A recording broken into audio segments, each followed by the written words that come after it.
नमस्कार, आप देख रहे हैं कहानी क्राइम की और मैं हूं आपके साथ नेहा परिहार। अमेरिका की एक अदालत में एक दंपत्ति को एक अनोखी सजा दी गई। दरअसल वो सजा थी इन दोनों को जिंदगी भर एक दूसरे से अलग रहना पड़ेगा। आप सोच रहे होंगे कि आखिर उन्होंने ऐसा क्या किया था जो इन्हें इतनी बड़ी सजा मिली, जबकि दोनों एक दूसरे से बेइंतहा प्यार करते थे। इनका प्यार लेकिन इनकी उम्र को देखकर लोगों को हजम नहीं हो रहा था। पति की उम्र 40 वर्ष थी और पत्नी की उम्र 20 वर्ष। लेकिन कहते हैं ना, प्यार अंधा होता है लेकिन बददिमाग भी होता है, ये नहीं सुना था। हुआ कुछ यूं कि अमेरिका के एक शहर में इस दंपत्ति ने 3 साल लिव इन रिलेशनशिप में रहने के बाद शादी कर ली। ये जो शादी थी, इस युवक की तीसरी शादी थी। सब कुछ बड़े ही अच्छे से, बड़े प्रेम से चल रहा था, कोई परेशानी नहीं थी। अचानक से युवक की दूसरी पत्नी आती है और अपने पति को बोलती है कि तुम जो कर रहे हो वो गलत है, ये लड़की तुम्हारी बेटी है। लेकिन पति नहीं माना। पत्नी ने पुलिस का दरवाजा खटखटाया और पुलिस स्टेशन जाकर वहां शिकायत की कि जो उसका पति है उसने अपनी बेटी से ही शादी कर ली। ये जिस लड़की के साथ रह रहा था वो उसकी बेटी है, लेकिन कोई ये मानने को तैयार नहीं था। युवक ने अपना पक्ष रखा और कहा कि भाई, मैं इस लड़की से प्यार करता हूं और ये मेरी पूर्व पत्नी है जो शिकायत कर रही है, इससे मेरे विवाद होते थे तो ये आप लोगों को गुमराह कर रही है।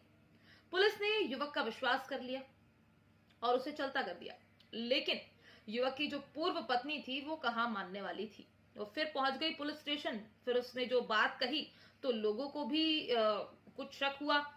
उस युवती ने उन लोगों से कहा कि अगर आपको मेरी बात पर विश्वास नहीं है तो आप इन दोनों का डीएनए करवा लो।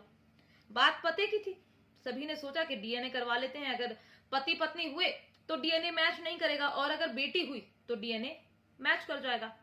सैंपल जांच के लिए भेजे जाते हैं और जैसे ही सैंपल की रिपोर्ट्स आती हैं उसे देखकर सभी लोग चौंक जाते हैं, क्योंकि वो डीएनए सैंपल मैच हो जाते हैं।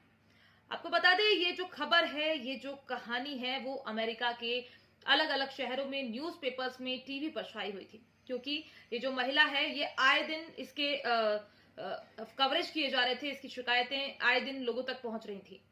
फिर मामला कोर्ट में चला। जज साहब ने पूरा मामला सुना। सुनने के बाद ये फैसला दिया कि ये दोनों कभी भी साथ नहीं रह पाएंगे। इन्होंने रिश्तों की मर्यादाओं को तार तार कर दिया है। फिर पति को 2 साल की और उस लड़की को 2 महीने की सजा होती है। जब इन्हें सजा के बाद ले जाया जा रहा था तो एक पत्रकार ने इनसे सवाल पूछा कि ये जो तुम्हारी बेटी है तो तुम्हारी बेटी हुई कैसे, बस यही सवाल था। तो उसने बताया कि सन 2000 के आसपास ये लड़की पैदा हुई थी और इसकी जो माँ थी उसके साथ इस युवक ने बहुत कम समय साथ बिताया था। इनके विवाद होने लगे तो इसने तलाक दे दिया और अपनी पत्नी को छोड़कर चला गया। फिर इसने दूसरी शादी कर ली, लेकिन इसे ये नहीं मालूम था कि इसकी जो पहली पत्नी थी वो प्रेग्नेंट थी और उसको बेटी भी हुई थी। फिर इस युवक ने दूसरी शादी की। अब उसका अपनी दूसरी पत्नी से भी विवाद होने लगा और वो दूसरी पत्नी से अलग रहने लगा। और अब पता नहीं कैसे इसकी मुलाकात इस लड़की से होती है जो इसकी बेटी थी और इसे मालूम नहीं था कि इसकी बेटी है। ये दोनों लिव इन में रहने लगे। ये बात इस युवक की दूसरी पत्नी को पसंद नहीं थी, तो उसने उस लड़की की हिस्ट्री निकाली कि ये लड़की आखिर है कौन। तब उसे पता चला कि ये जो लड़की है वो इस युवक की पहली पत्नी की बेटी, यानी कि उसके पति की बेटी है। उसे समझाने की बहुत कोशिश की, लेकिन दोनों प्यार में इतने अंधे हो गए थे कि कहां मानने वाले थे। दोनों ने जेल से बाहर आने के बाद मिलने की कोशिश भी की, लेकिन तभी उनके पास ये फरमान आ गया कि अगर वो दोनों फिर से मिले तो दोनों को कड़ी से कड़ी सजा दी जाएगी।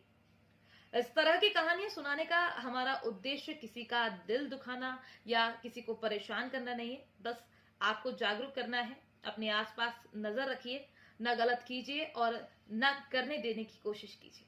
नमस्कार।